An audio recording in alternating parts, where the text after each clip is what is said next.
Hey guys, good morning. Wednesday, July the 24th, 2024. Let's see what the Black Widow has for us today. Looking at our weekly chart, and I'm using the August contract because this is where I got all the volume and everything. I could kind of get more clues. As you can see, this is the area that I've been watching to see of support. Anywhere between the 207 to 198. We didn't get down there. We got down to at least 201 or 203, around that 201. And so far, this area is finding support. But as you can see, the Black Widow, she's not playing around. She still wants to dig in deeper. Let's go into our daily market profile. And you can see that we have support here. It's our value area high, but it's now pushing in deeper. I'm going to show you a couple of things here. Let's see, trend lines. These are my trend lines. These are from important pivot points that I'm watching. And you can see that this is big one coming down here, and there's a red one, and we kissed it right on the nose and failed. So I added this one, and this is on a log scale chart. So from here to here, we're creating pretty much a triangular pattern right here where it's either have to break down to the downside or explode to the upside. And then this trend line here coming down. So there's a couple of them coming down, and there's just pretty much two from the bottom of 152. So we're in this area with value area low, and the Black Widow has to decide what she wants to do here because she's getting she's going to get congested. So it's either going to break to the downside, fill this gap area that I've been talking about right here, or she's going to ignore it and rally into August, September, do a wave 5 as of now, because I checked the program. It still indicates a wave 4, but I mean, it's kind of, the Elliott wave is kind of, it's kind of, you know how it is. We're getting close to the first wave here. 1, 2, 3, 4, 5. So we're at crunch time if this is going to play out into August, September. And maybe when it gets weak or whatever it does, past August or September, maybe it could fill this up here. That's a maybe. We don't know yet, but it's a maybe. But if it is going to fill it, it will probably do it now and try to trap maybe early bulls. So that's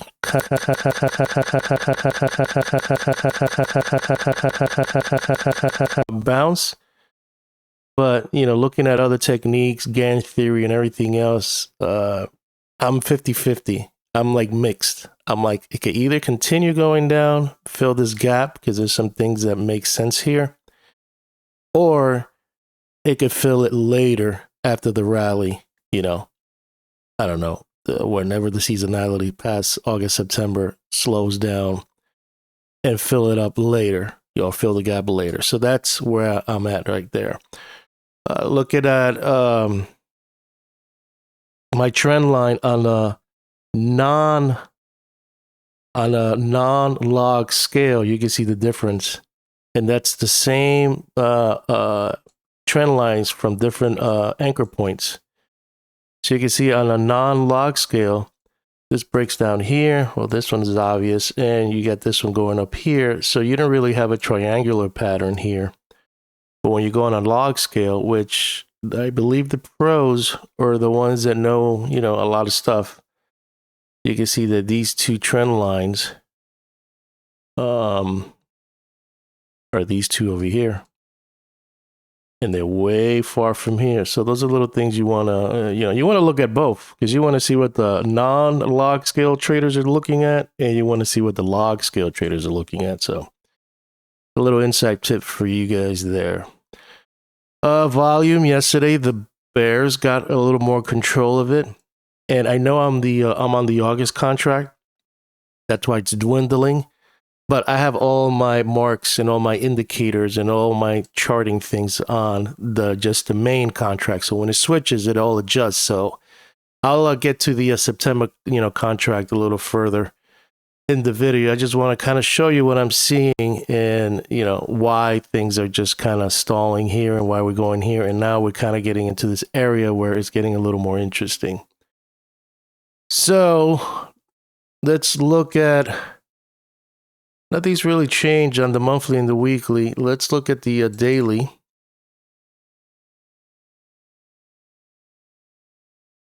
And you see that we're still in chop fest unless we break below 211.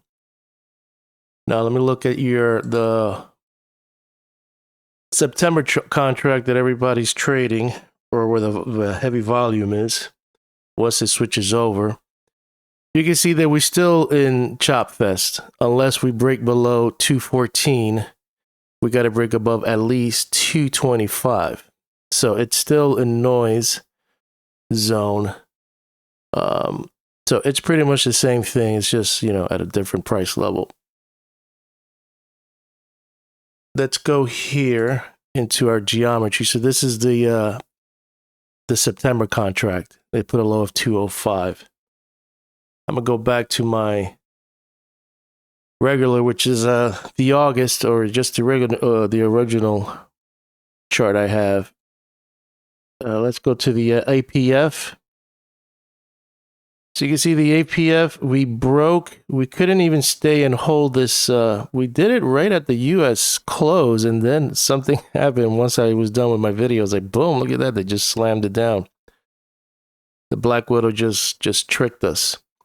218 didn't hold, and it pushed lower. So now, and then I put this trend line from this important, you know, impulse or pop.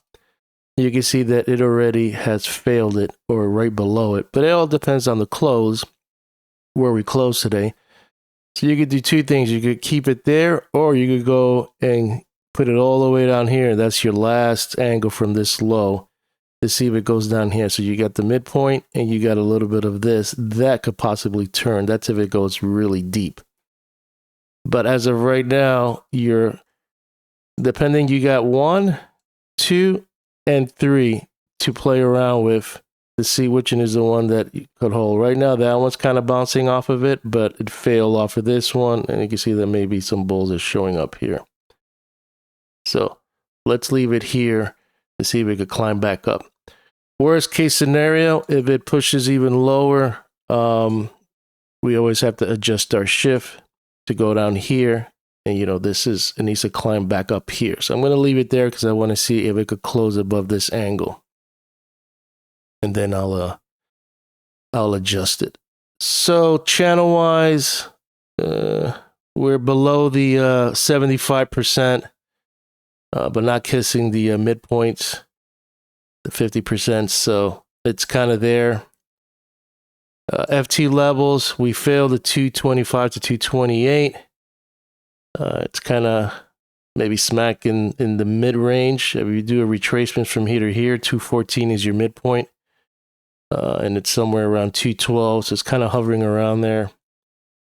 Gap fill. This is what always concerns me, that this is what it probably wants to do, and then go.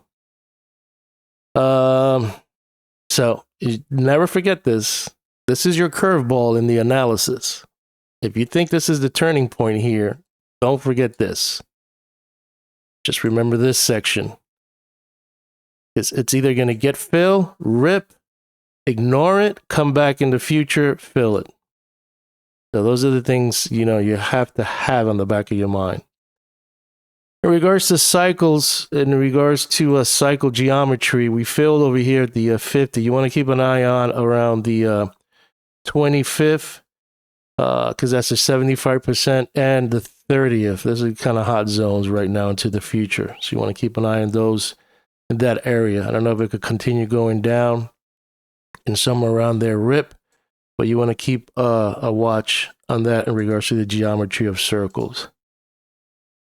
I don't think we got the 26. That's a measured move that ended around there. You want to keep an eye on that. Kind of lines up with the geometry. We already did the trend lines, weekly pivots. That's 213. And SO, these are dates. I mean, not dates. These are levels that I'm watching. This is the gap fill, that 185, 182, 192, 177. So this is an area that I'm watching to see. In regards to timing, we got August 2nd, which is your halfway point from this high.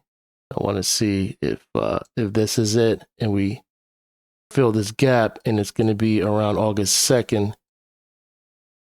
There's a high probability that from here maybe we could turn, because you're in your midpoint here in regards to time. But this is all speculation. I'm just, thinking in the future. You have to, again, you have to always look into the future to see what could play out. And I'm already timing it and seeing what are the probabilities. Let's see. Swing chart. The 27th. It's a hot day that I'm watching. That'll be next. So we'll see how that's going to play out. And weekly, I think that's it. And this is where we had that pop from the 152. Let's go into the midpoint chart. And so far on the August contract, we failed to, we failed 215, which is the midpoint of the week. And we're kind of hanging around the 211 pivot, which is the weekly pivots. And the mobile's negative. It looks like a snapback. And it looks like the bears are pouncing on it now. On the hourly, you couldn't even regain in the overnight the 219. So we're, more on the weaker side. We were doing good. We were stair-stepping midpoints, and now in regards to price action, we are below it and below the 200 moving average. So it's a little weak here. Mobiles are kind of weak, a little positive, but very weak. So you have to be very cautious. If there's pressure to the downside, targets would be 208 all the way down to 205. If we regain 219, your targets to the upside will be the high of the overnight on yesterday will be 226, 230, all the way to 233. But you at least want to regain 215. And so far, look at that. I'm going to go into the September contract because I know people are using that now. So I figure look at that.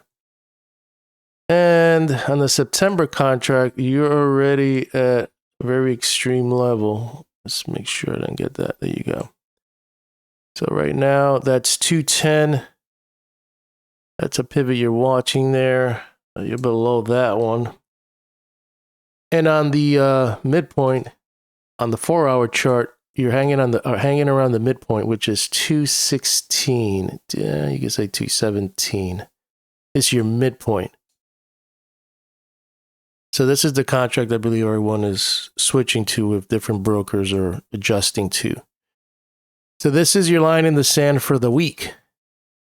Mobiles are negative, so could push lower. You just have to be cautious here. It's gonna take a lot of strength to push up from here, but it's holding, so it's a good sign. But the mobile is giving me already clues that it could go down. So let's say if it's going to go down, you got 214, you got the 25% to 11. If 211 doesn't hold, it's going to get super ugly. You're getting to the lows around 208. And if it pops, at least you want to get up to at least 228. And for today, let's see where we at. Today only on the September contract, you are below 222, which was the midpoint for today. And you're below the 200. The mobiles, we're kind of, waking up here, but they're pouncing on it. And this is that time between, 6, 7, where they get, where volatility increases. So far it's holding the overnight low, which is 216. If that doesn't hold and you're trading September 212 all the way to 209, that's your last leg. And obviously, if it's going to bounce, you need to get above 225, and your target to the upside would be 228. But if it's extreme, move to the upside 232 all the way to 235. Statistically, it's kind of a flat, kind of little negative. So this kind of price action makes sense. But tomorrow's going to be interesting. I think tomorrow is positive tomorrow. So I don't know if it's the numbers, the EIA that comes out. So I don't know. We'll see if it's gonna pop it here. But yeah, statistically, it's down, and I'm trying to think on the average return by week. It's also a little bit down, and then next week it's down bigger. So I'm kind of leaning that maybe it's gonna chop around here, and the Blackwood is just gonna fake us out back and forth. Maybe to like the end of the month, if I'm leaning on it correctly. An extreme would probably be August 2nd, around there, but anywhere between that 25th, 26th, the 29th, 30. There's some interesting things I'm watching again. So I don't know if this is it where they now try to get all the early bulls and the weak hands and get them out and kind of go sideways, maybe fill that gap. But if it doesn't, it's going to just chop around here, consolidate, and somewhere towards the end of the month, even pushing to like August 2nd, maybe it rips, but it's too early to tell with the price action where we're at right now, because we're at that sweet spot where it could just from here continue going up and ignore the gap. But it's also at the point where it could do it, because if you look, the weeklies are negative, but it's holding here, and this is the only positive that we had this in the last couple of days, but we're still, below. So it's very mixed. It's like either downside, sideways, pop, or maybe turn around here. So I'm still watching to see how this is going to develop. I apologize if this was too late, but I'm just kind of shooting ideas at you and what I'm thinking. I know you guys want to get in, and some of you are already in. I was like, oh man, look at that. Now it's like you just have to just manage your risk. Don't take too much heat. Don't build up. Just dip your toes and just see what happens. But put your line and your stop of where you think, you know what, I'm not going to continue taking this pain. I'm out. Manage your risk and, try to get in at another time. So if it goes down, you get it in at a better price. If it fills in that gap, you get in there, you even have a better price. And then, buy it down there and then see what happens. But we're in this time zone between now and the end of the month, maybe even the first week of August, where this baby Black Widow rips to the upside. But it's all probability. We just trying to figure out when's the right time. Because the Black Widow plays tricks. She plays mind tricks on you. She makes you think she's going, but then she goes against you. So I'm going to sign out. Hope you like this video, and I'll keep you posted on my thoughts on that gas.